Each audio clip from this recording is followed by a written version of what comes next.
Questions around Donald Trump over the past few weeks is when will he make that switch from insult comic to something more presidential? When will he start detailing his policies, make a pivot to a more disciplined campaign? But for the most part, it seems those controversial comments have done a lot more to help the Trump campaign than hurt it.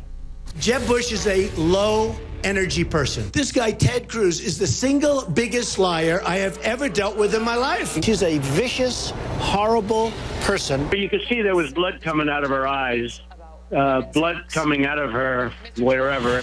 He is like a little baby. Soft, weak little baby by comparison. Hillary Clinton is a joke. If she gets it, she's like a joke. Along the way, his rivals have described him as a carnival barker, a clown, and a con man.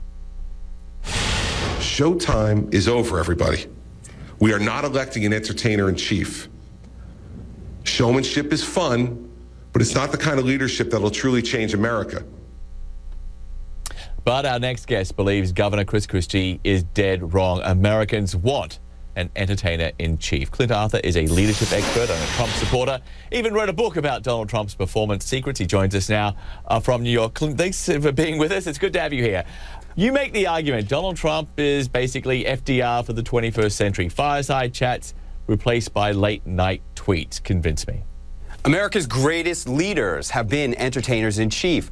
Ronald Reagan was an entertainer-in-chief, movie star, advertising pitchman, president of the Screen Actors Guild, a great entertainer and a great president. And it's essential to be a great entertainer-in-chief because if you want an audience to be engaged, it helps if you entertain them, and you need them to be engaged if you want to be a great leader. So FDR, another great president, led the United States through the Great Depression, through World War II, with the help of a great radio show called the Fireside Chats. This is when radio was the dominant form of entertainment in the world, and those Fireside Chats, he was the host and the sole performer on those programs. They're legendary entertainment.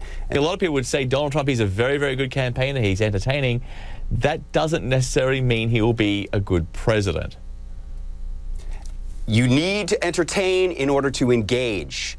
And if people are bored, they're not going to be paying attention. No one's bored when Donald Trump is up there talking. They are fully engaged, and he is able to then put the message into their minds. Just the same way that Abraham Lincoln was a great entertainer in his time. He was a motivational speaker, kind of like the Tony Robbins of his time.